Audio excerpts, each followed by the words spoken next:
Hello dear students. Today I will discuss on one of the earliest social reformer of India, a great scholar and journalist Raja Ram Mohan Roy. He was a staunch reformer as he opposed and fought Orthodox Hindus against its various social evils. He opposed superstitious practices and customs such as sati, polygamy, child marriage, the rigidity of the caste system, and advocated the property inheritance rights for women. He believed that any progress of his country could be possible only when it was freed from its superstitions and all forms of ignorance. Throughout his life, he performed various roles and responsibilities in both professional as well as social life. His works were mostly based on social reforms, but he was also contributed in other aspects of social life.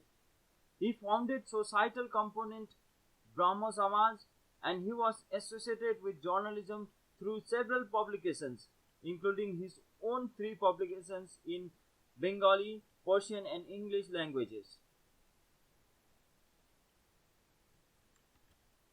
First, I would like to discuss on Brahmo Samaj. Raja Ram Mohan Roy founded Brahmo Samaj in 1828. It is a monotheistic reformist movement of the Hindu religion which principally formed to fight against the evil customs of Hinduism such as idol worship, animal sacrifice, polygamy and the caste system. During his campaign for social reform, he fought not only with authorities but against conservative elements of society, including his own family members.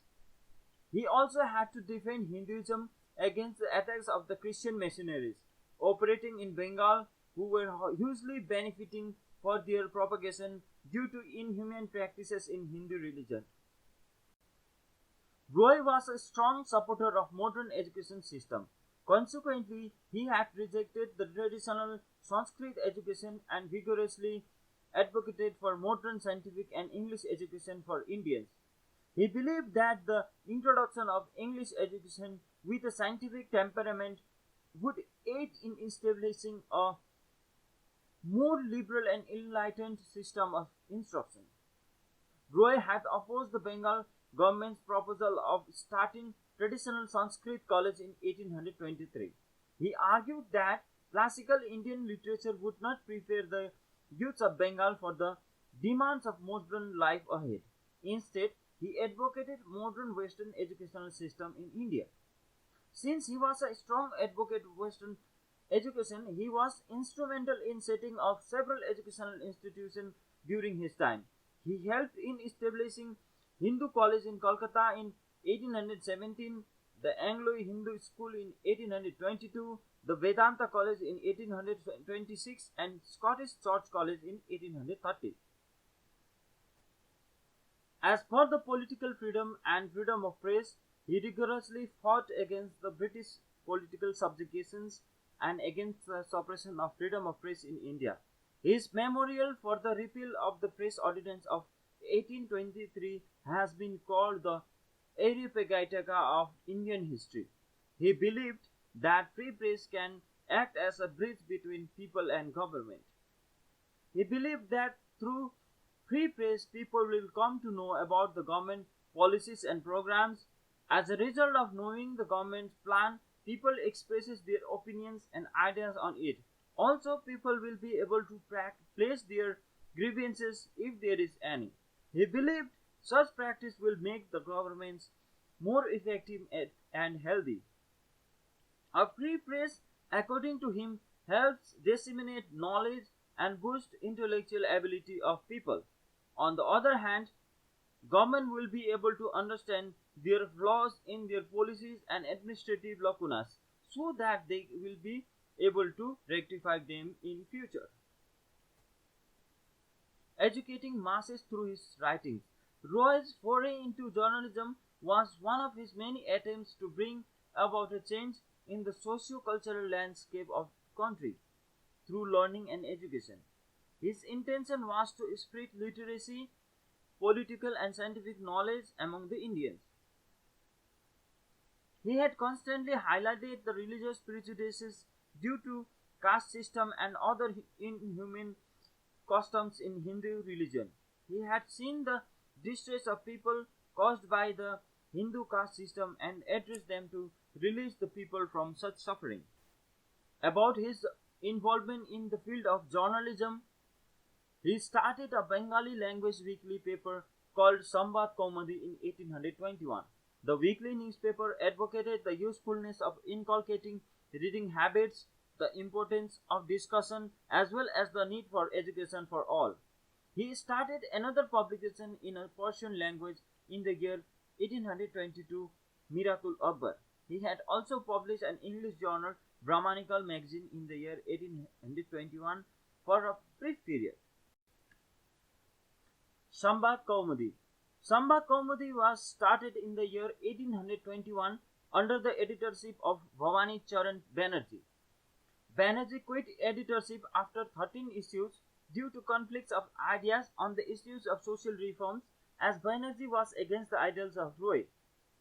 Banerjee started a separate newspaper called Samachar Chandrika and promoted staunch Hindu values against the ideals of Sambad Kaumadi. Sambad Kaumadi became bi-weekly in January 1830 and continued for another 33 years. The newspaper basically tried to address the importance and necessary aspect of common people. In some issues, it appealed the government for establishing a school for free education for poor children. In some other, it appealed the parents for teaching proper language of their own before introducing them to foreign languages. It also addressed miserable conditions of the Hindus suffering from caste prejudices. Another newspaper he had published was Miratul Akbar. Miratul Akbar was started in April 1822 as a weekly publication, published every Fridays. It was the first Persian language journal to be published in India, and it was published in Persian language, which was official language of Mughal Empire. Through this paper, he tried to communicate his political and social views to the educated elite according to their needs. He published several articles on scientific subjects too. On the prospectus of the Miratul Akbar, published in the first issue of the weekly, Roy wrote that the object of the paper was not to shower praises upon its promoters or his well-wishers, or to scandalize anybody. On the contrary, it aimed at reaching the truth. This publication was stopped publishing by Roy himself as a mark of protest against the press ordinance and deportation of James Silk Buckingham from India in 1823. An English magazine that he had published was Brahmanical magazine. It was published for the first time in the year 1821. This magazine was a religious periodical which was intended to counter the effects of the missionaries' propaganda, but it could survive for only 12 editions. One important characteristic that persisted in all his publications was Roy emphasized the importance of subjects having educational values. No matter what the subjects were, but his intention was to educate the masses so that people will be informed and the information they get must enlighten them. Ram Mohan Roy had association with various other publications apart from his three publications that I had just mentioned. After suspending the Miratul Akbar in 1823, Ram Mohan associated himself with several other publications. In May 1829, English weekly Bengal Herald was started by R.M. Martin in collaboration with Ram Mohan and Dwarkanath Tagore. It was a liberal periodical with a progressive outlook. It had also a corresponding vernacular publication called Bengadut, printed in Bengali, Persian and Hindi, and was edited by Nil Ratan Haldar, a close associate of Ram Mohan. Raja Ram Mohan Roy was associated with three more newspapers and continued their publications between the year 1821 to 1891. They were The Reformer, The Inquirer and Gyan Anveshan. All these newspapers were the promoters of progressive Hinduism. All the print publications Ram Mohan had association with had ideologically and principally inclined to him.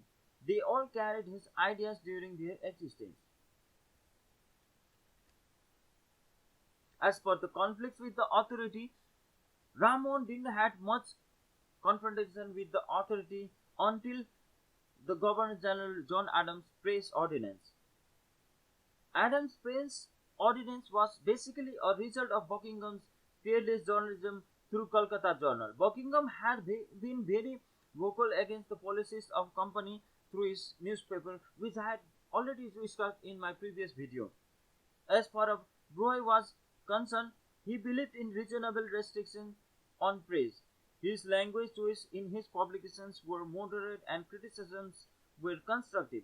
He had pledged himself to have due regard for truth and for the rank of persons in authority. His twofold object was to enlighten the public and to, quote, communicate to the rulers a knowledge of the real situation of their subjects and make the subjects acquainted with the established laws and customs of their rulers, that the rulers may more readily find an opportunity of granting relief to the people, and the people may be put in possession of the means of obtaining protection and redress from their rulers.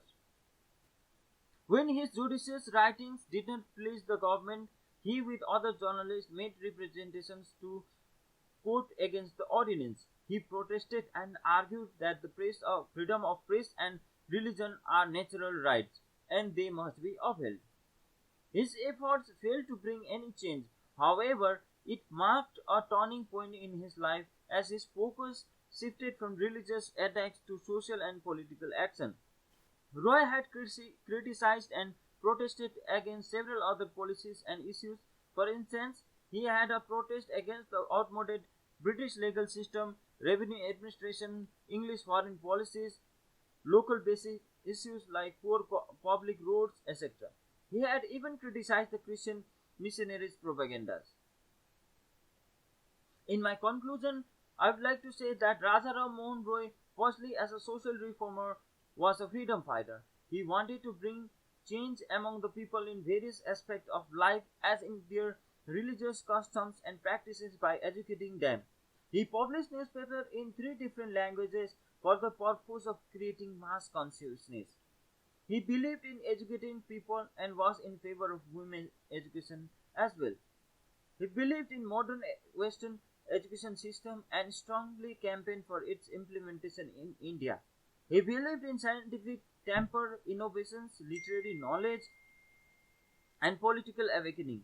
For his all the works and contributions to the people of India, he was rightly called by Gopal Krishna Gokhale as the father of modern India. As a result of his hard work in fighting against the practice of sati, the governor of the Bengal presidency, Lord William Bentinck, formally banned the sati system on December 4, 1820.